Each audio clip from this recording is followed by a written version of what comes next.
Well, hello everyone and welcome to our first ever back to school workshop. We are so excited to have you join us. We hope that was a fun way to start your morning. And I know here out in Arizona, today is actually the first day back to school already, which seems way too early, but our heart goes out to you. We know school is around the corner for most of you, and we hope it's going to be one of your best years yet. So today we're excited to share some tips and tricks that will hopefully leave you walking away feeling ready to get back into the groove of school. Just by way of introduction, my name is Valerie Burnham, and I'm on the customer happiness team here at SLP Toolkit. I am originally from Arizona. I'm a huge Mexican food fanatic. I enjoy a good karaoke jam sesh, and I love finding ways to use technology to make my life easier, which is why I'm so excited that I get to be a part of Team Toolkit. I first joined back in 2019 when I was in grad school, and I feel so blessed that I've been able to use it as a starting SLP. It has really helped me stay organized and feeling confident in my practice, just as I hope it does for each of you. But I would love to learn a little bit about each of you now. So if you can go ahead and drop in the chat, let us know where you're tuning in from and how long have you been with Toolkit. So we'd love to just get to know you a little bit if you want to drop that in the chat. And while you're going ahead and doing that, I want to give a huge shout out to my teammates that are also here with us today. You guys can feel free to speak up if you want, but just by quick introduction, we have Ashley Foreman, our customer happiness lead. She is the cutest Southern gal from Alabama that you could ever meet. And she has years of wisdom as a school-based SLP and is a longtime Toolkit user. We also have my good friend Risa Fly. She's currently out in California right now. We actually went to the same undergrad program. And then she went off to work as an SLPA until I convinced her to come join Toolkit with me. So this is our customer happiness team. If you ever write an email or send a chat to SLP Toolkit, you'll probably be very familiar with our names. And hopefully now you'll be able to put a face to our names. Love this. The chat is going off. We have people all the way from New Jersey, Pennsylvania. Wow, we have some 3-year users. That's amazing. Ohio, we have 1 year, 2 years. This is amazing. You guys have 4 years, a lot of good experience with Toolkit so far. Oh, awesome. Carrie from Virginia, Michelle out in Minnesota, been here for 3 years. Indiana, wow, Wisconsin. That's awesome. You've been with us a lot for a while, Diane. North Carolina, North Dakota. All over the place. Okay, this is so exciting. My heart is so happy that you all are here and tuned in with us today. So we're going to go ahead and jump into our game plan for these next few minutes together. We're going to show you how to make sure to tidy up your caseload so you're ready to go. We're going to highlight some reports that are really going to be helpful for caseload management, as well as getting your schedule started up for the school year. And then we're going to show you a tech hack that could help you streamline daily data.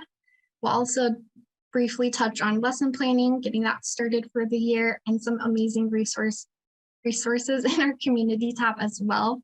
If you have any questions as we go along, please go ahead and drop them in the Q&A. It sounds like, Dolores, you already did it. There's an echo for you.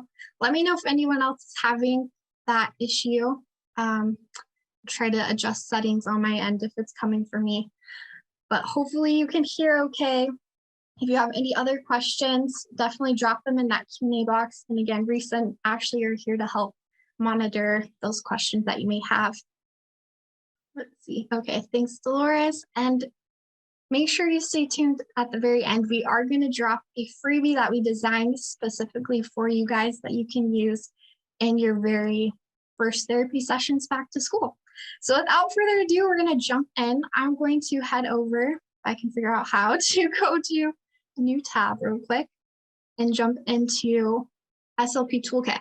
We would love if you guys want to jump into your Toolkit account as well to start doing as much as you can in this time together in your own accounts. It's so much more fun working with your besties versus having to do this on your own. So feel free to log in we are recording this webinar and that will be sent to you after, so you can always refer back to this if you need to. So first things first, we're going to head over to the caseload tab. And here is my caseload. The first thing we can do is start looking through our caseload and seeing if you have any students that have moved to a new school or have moved off of your caseload that you can remove from your active caseload list, just to clean it up a bit. So as I'm going through, I see here I have Corbin. He's going off to junior high in 7th grade, so I can archive him. Before I do so, if you need to print any data for this student to put in their working file, you can head over to the reports tab and make sure to do that. So I prefer the data sorted by goal report, and then I'll just select him from the drop down. And I want to make sure to do a custom date range so that it covers all the way from the beginning of last school year. So this should hopefully cover it. And again, you can always include graphs or their demographic information. But now when I click that printer icon, it's going to download a PDF and I can quickly print it, put it in a file, and we're good to go. If you need all of your therapy notes, including the group notes, student notes, school notes, you might opt to print the data sorted by date or the data billing export report instead, which will include that information. And then I also would probably want to print that attendance report just so I have document of the services that Corbin got during his time with me. So I'd print that as well, put it in his working file. And now I'm ready to go ahead and archive him for my caseload. So to do that, when you're in your caseload screen, you're just going to select the student's checkbox next to their name, go to actions and hit archive. I will say that if you know the receiving therapist is also a toolkit user, then instead of archiving them, you can select transfer students. You would type in the new therapist toolkit email, and then when they confirm the student, it's going to move from your caseload directly over to their toolkit account, and that way they don't have to start from scratch. But for today, we're just going to archive Corbin. So if you have any students you need to archive, go ahead and do that now. And the next thing we can go ahead and do is start moving up all of our students by grade. So I find the easiest way to do this is to use the grade header, click on it to sort by grade. When you click on it once, it's going to show all of the grades listed in ascending order, or you can click it again to do descending order. And we're just going to start going through, and assuming they all advanced upper grade, we're going to start moving them up. So you can go ahead and do that in your caseload as well. And I'm assuming most of you probably have a bigger caseload than I do, so it might take a little longer, but you just go through and move all of these kiddos up. Hopefully I'm moving them up to the right grade here. So if you guys have already done this, if you want me to keep going forward, you can always drop a chat message and just let me know for the pacing, because I'm probably jumping some of these kids up a further grade. But when you take the time to do it better, then you shouldn't make mistakes like I am.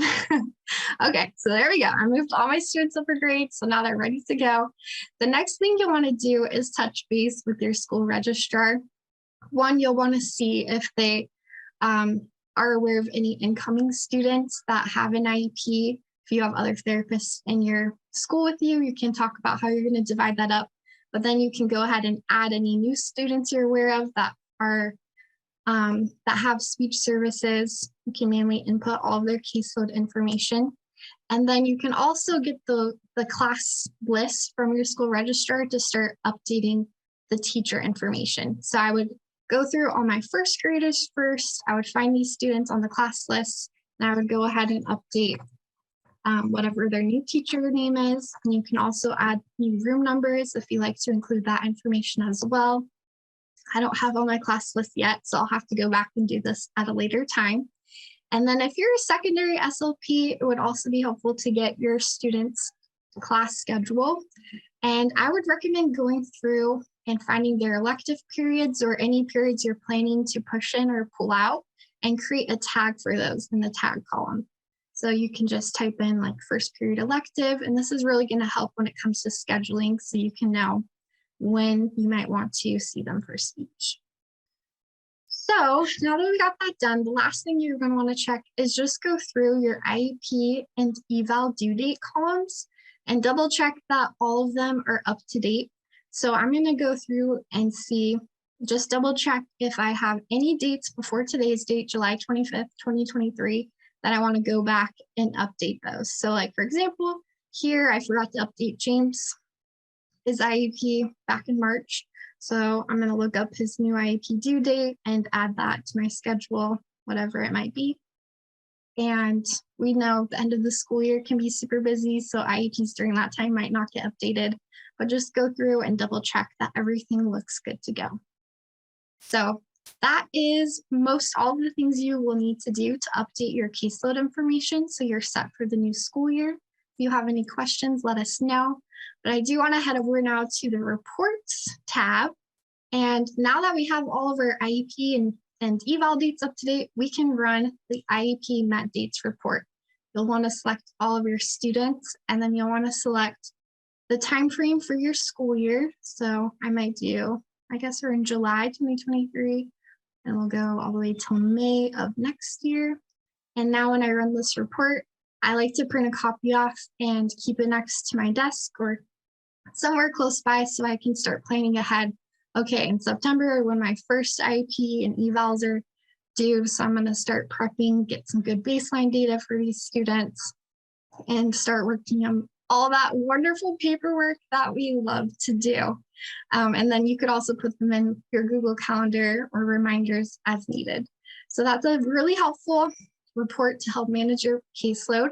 Another useful one is the IEP at a glance report.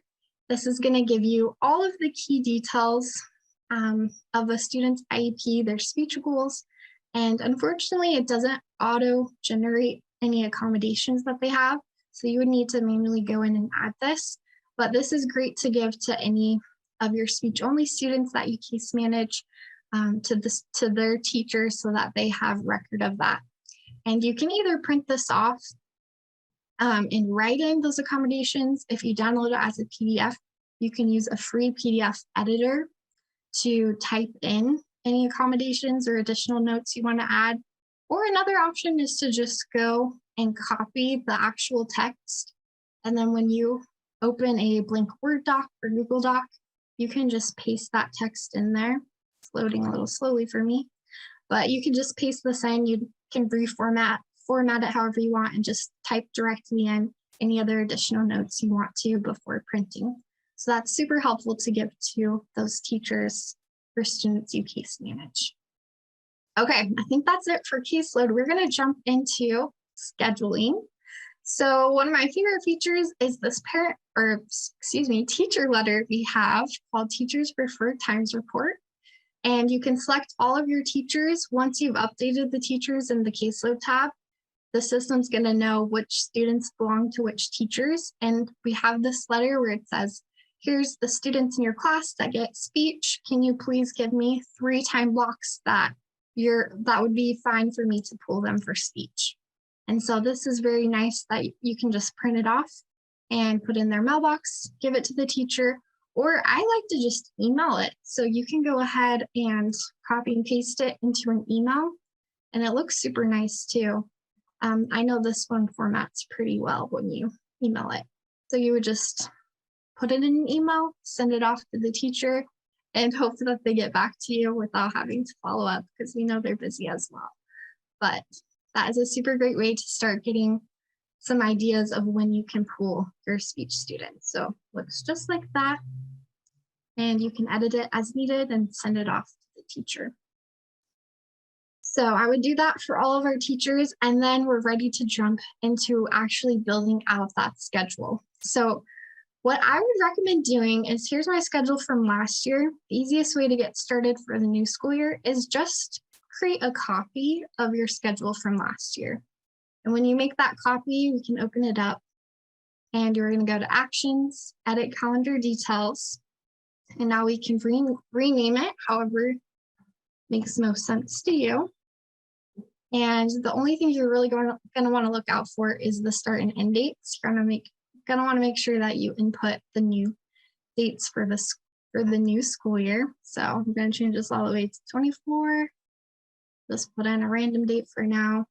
We can change this to 23, just so the events don't show up in the past as well.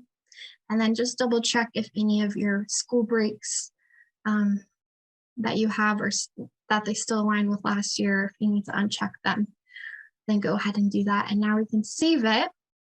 And the nice thing is that since all of these students we had last year, their time blocks are already built out, we don't have to go through and add new time blocks for them because they are already here.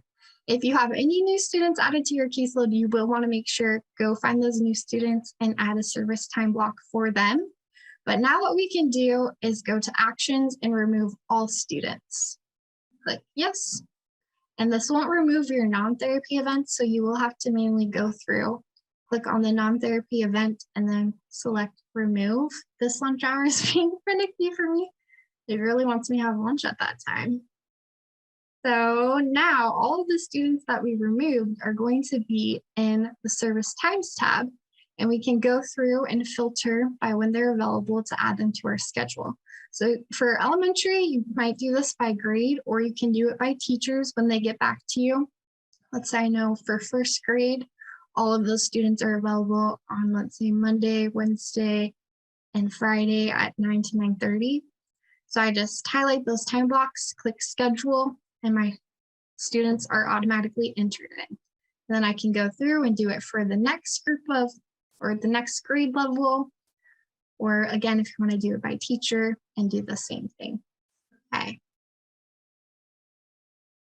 Lynn is saying, I get new students throughout the year. Can I use this copy schedule to add new students so they do not get that time slot back to the beginning of the year? You can do that. What I would recommend doing, which may be easier, instead of creating a copy, just add them to your schedule and go into edit calendar details and just change your start date to the current day you're on. So that way it won't go to past dates. It will start at that current date. And it won't affect any of your other sessions. If you've opened them already in the past, then those students are still going to be there. So hopefully that makes sense and is helpful. All right, so that was a great question. So again, we're just going to go through and add students at the times they're available for their grade level per whatever their teacher said. And again, you can manually go through and adjust. So if you know 2 students have similar goals and you want to put them in a group, just move them to that group. Or maybe you know 2 students do not get along really well and that it would cause chaos if you saw them in a session together, then go ahead and split them up in a time that works better. So you can go ahead and make those changes. And then again, for secondary, you're going to use those tags that you created. So if I know, I didn't create any with these specific tags, I guess, but for first period, whatever students popped up that have an elective, I would go ahead and schedule them during first period and so on and so forth. So hopefully that makes sense. Okay.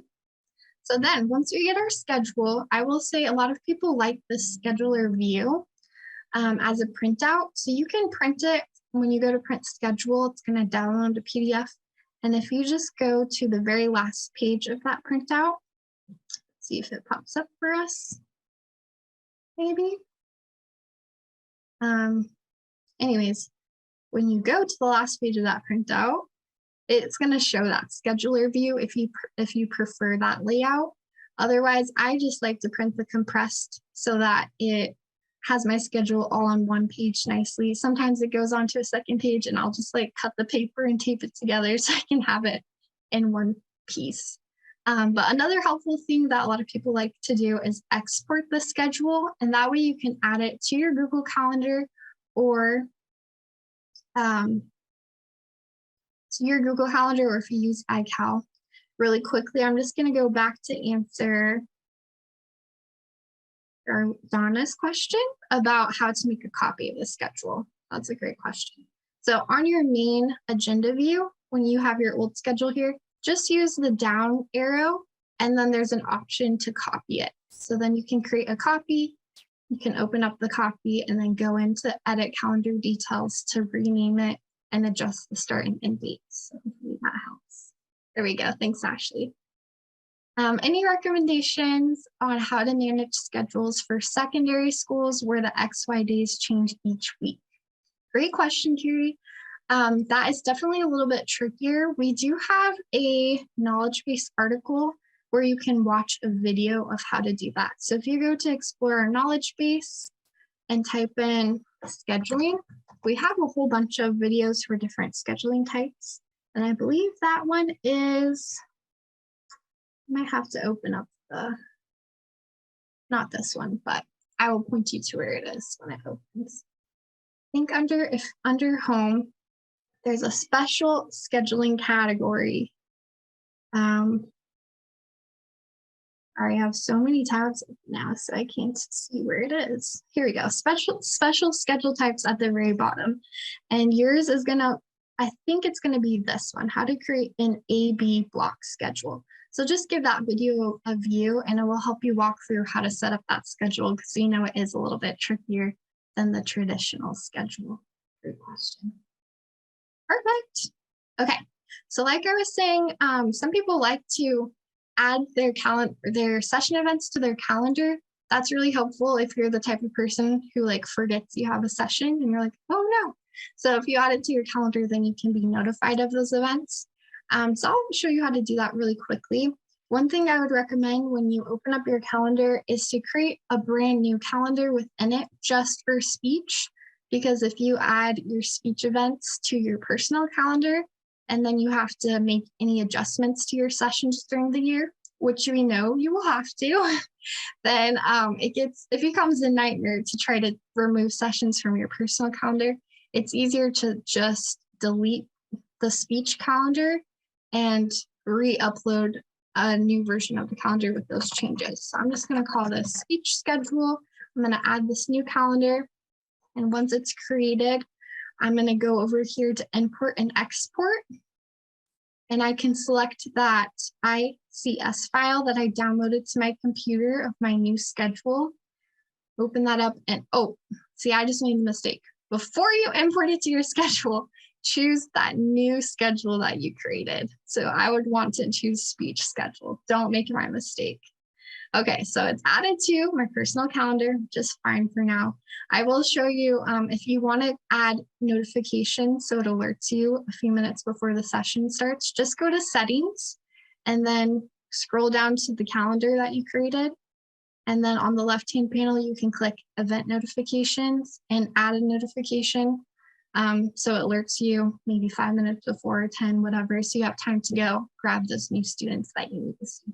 So that's an option. And then what's also nice is since it's on your calendar, you can always go in and edit the event to add the teacher as well if you want them to be notified. So that's super, super helpful. All righty. We're going to jump back to another way to let teachers know when their students are going to be seen for speech. Once we've built out that schedule, you can go into the teacher's student schedule report, and this will beautifully list all of the days and times that a particular teacher's students are going to be pulled for speech. I will say, you're going to want to make sure that you archive your old schedule before running that report, because it will also pull those old days and times as well. So just use that down arrow, click archive, and then you can always go back and access it if needed. But that way, this report will show the correct current days and times that you're going to be seeing those students. So now we can go ahead and print it, give it to this teacher. Or another really helpful thing is to, again, copy and paste it into an email to send off to the teacher so that you can save some paper and I guess so you don't have to walk down to their classroom unless you want to get in some extra exercise. So I would paste that in. Let me see if I can actually make this bigger. There we go. Maybe I didn't actually copy it that well. And again, you can also paste it into a Word doc if that's easier, or whatever you want to do. Because, okay, well, for some reason it's not pasting. Usually it does paste. We're going to pretend it pasted. I think I need to just do a new email because that one was formatted. There we go. Okay, so we'll say we'll send this to Sarah, for example, and you can send that to her. What's nice is if you want to email teachers a reminder, you can add a Chrome extension to your computer to set up recurring email reminders to teachers, which I love. And again, yes, the session is going to be recorded, so we will send it to you to refer back to later. One Chrome extension that I recommend getting, which I have been in love with recently, is called, let's see if I can find it. It's called Boomerang for Gmail. So you can get this from Chrome, add it to your browser, Chrome browser for free. And then when you add it, it adds this bar to your Gmail account.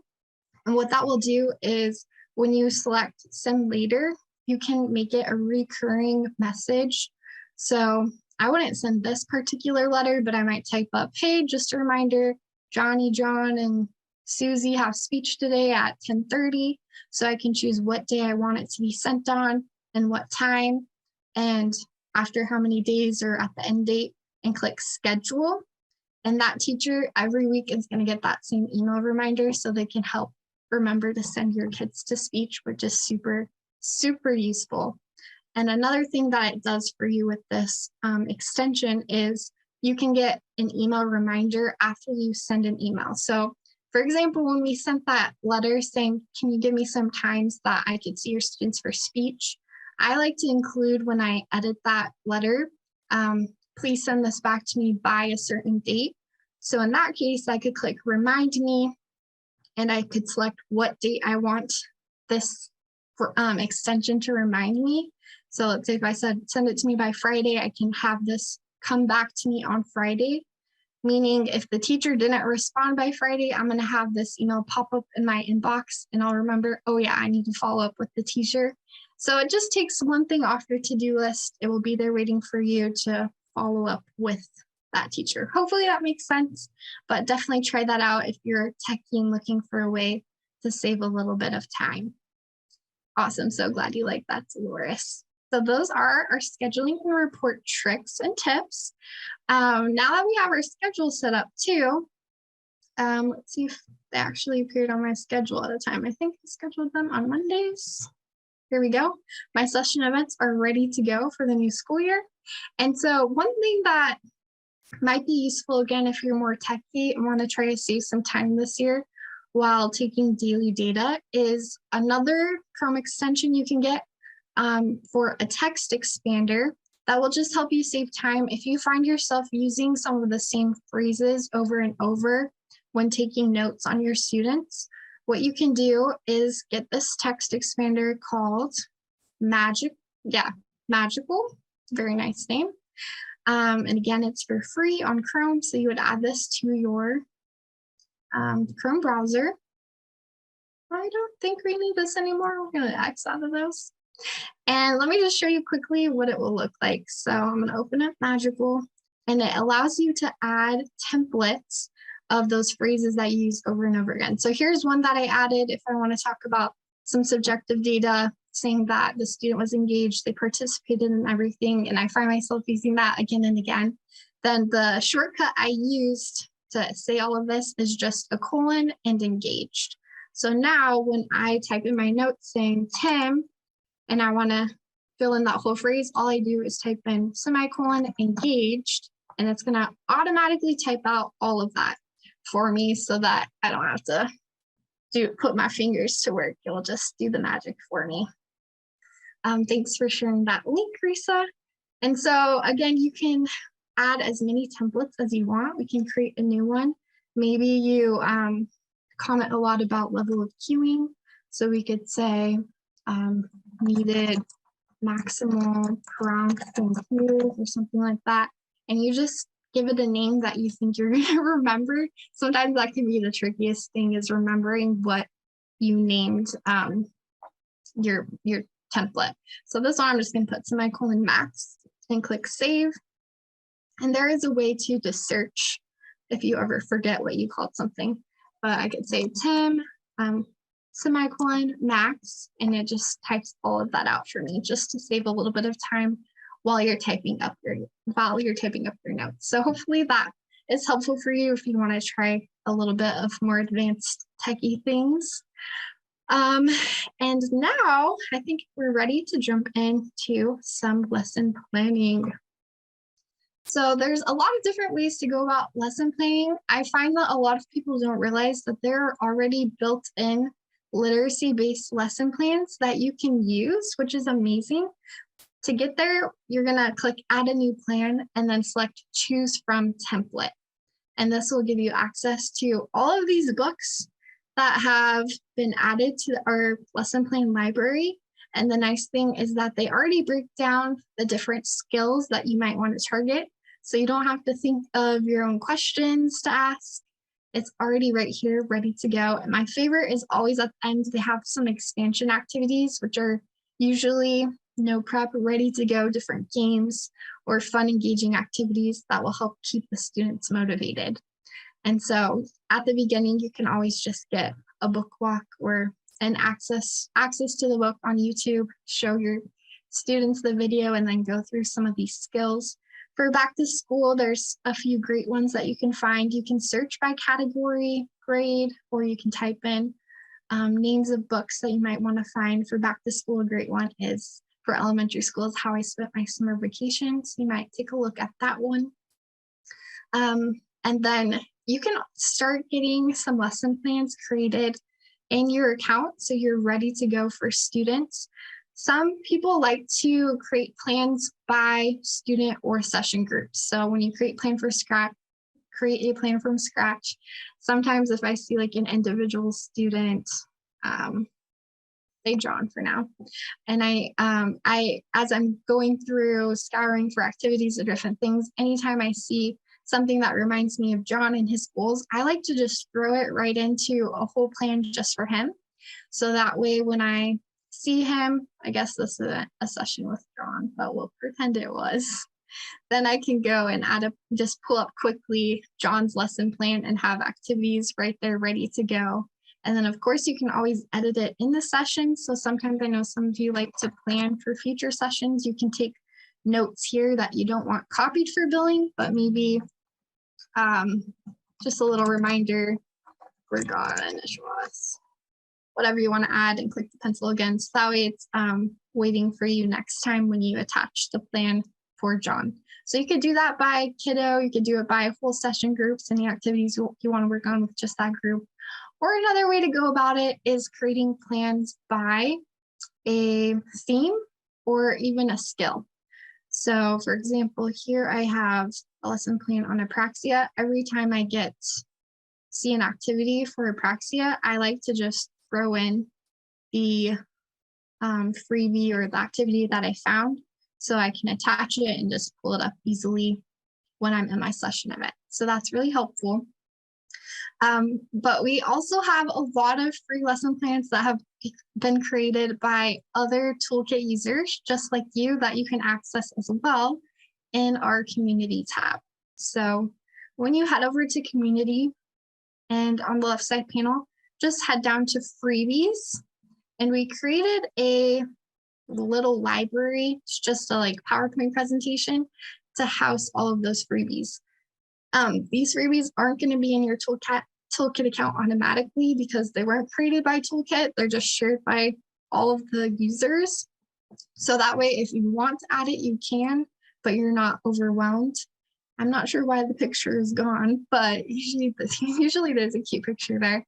So when you open it up, it looks like this. And here you can go and look at all of the lesson plans that are kind of mapped out by if it's a book or video or just skill-based.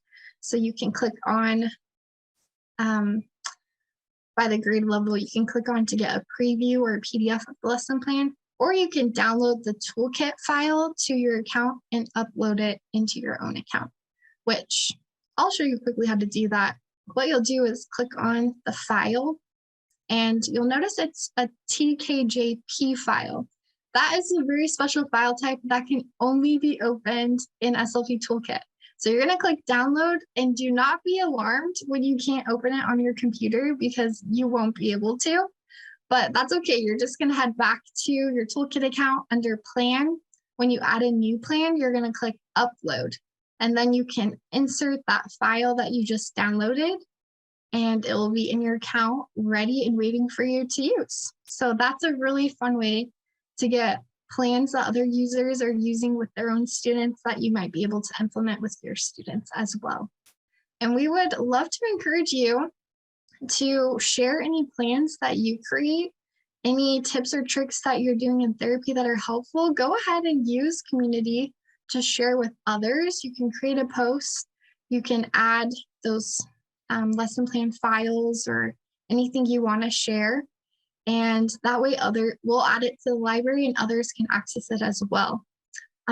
If you have a lot of Toolkit users in your district, then something fun you can do is create your very own group. So under My Groups, or under Groups, I guess, you can see there's a ton of different groups you can join, but you can create your very own group just for you and some of your district Toolkit besties. So if you just click the plus sign, then scroll down to group, it will give you an option to name your group. So I'm just going to name it my school name for all my therapists at school. And you can choose whether you want it public, anyone can see it, anyone can join it, or we would recommend doing private if you just want your Toolkit besties to join your group. And this will allow everyone to see the group, but they have to request access to join it, kind of like a private Facebook group. You'd have to be admitted into the group. Or if you don't want people to see your group at all, you can put it as a secret group and then you would have to invite other users to join it. But that way in your group, you can share more resources among each other, plan out themes, do a lot of fun things in that group to set your guys' self up for success for the school year. So those are some fun things you can do. And I think that pretty much wraps up all of the things we wanted to touch base on for today. So let us know before we wrap up if you have any questions just in general or about any of the features that we've talked about. Again, you can always click this question mark and send us a chat. I mean, you can explore our knowledge base too, find some tutorials, but always feel free to send us a chat or an email. And now that you know our faces, you'll see our names and you can picture us. We'll be responding to you. We love to help out. So if you ever just need someone to listen to you, even if you need to rant or if you want to share something fun or you just have a question, feel free to reach out to us at any time. And before we do our freebie giveaway, we do have some exciting news we wanted to share with all of you if you haven't seen it so far. Many of you have heard that SLP Toolkit has been working on a new product that was going to be Copilot, as many of you might have heard. Well, we have a new name and we want to introduce you to Kit, your new work bestie. So if you go to whatsupkit.com, you can sign up to get the latest updates on this product and kind of see, you can scroll through and see what Kit is going to include. This is going to be like the SLP Toolkit 2.0 because it's going to be a kit for your whole IEP team, your SPED teachers, your OTs, everyone can jump on and use it. You'll be able to share students. We're going to have some updated features that we think you're going to love. And so this is still under development. We're still working on it, but again, you can sign up if you want to get updates. And the first beta release will be released sometime by the end of this year. So you can start trying it out. And we're super excited about that. So without further ado, it looks like we do have one question before we do our freebie. Carrie asked, any advice or thoughts on using an Apple Pen or an iPad with a keyboard to collect data, especially in trying to collect data electronically with little ones who easily get distracted by anything electronic? Is that not the truth? Yes, little kids love, they're like magnets for those devices.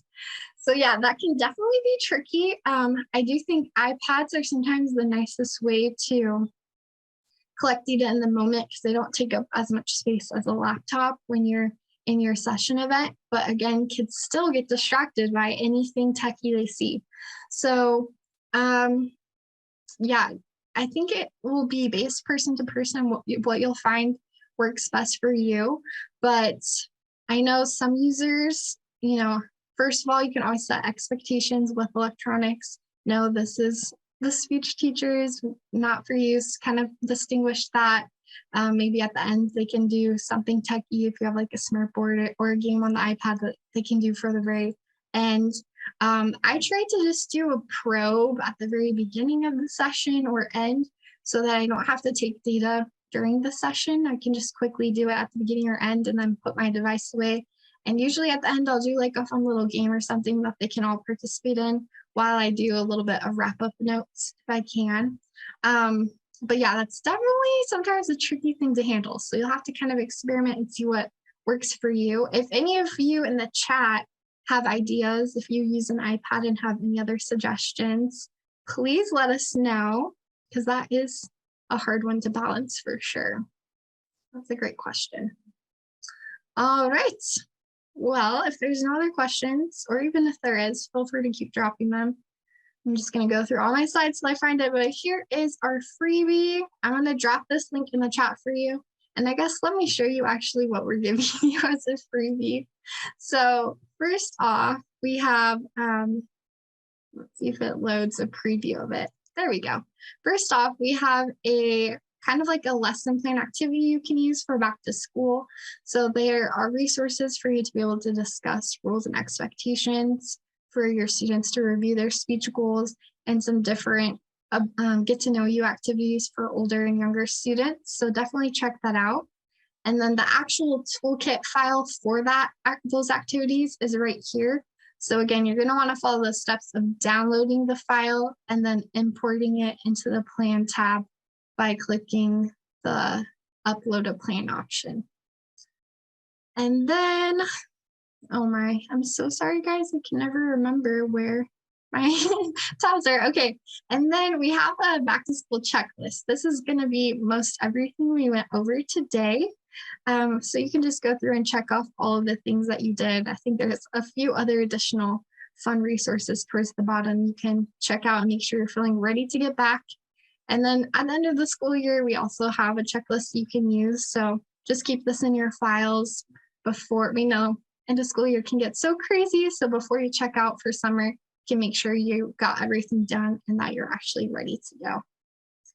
And then let me go ahead and post the link. This will give you access to the Google folder so you can download and use any of those that you would like to.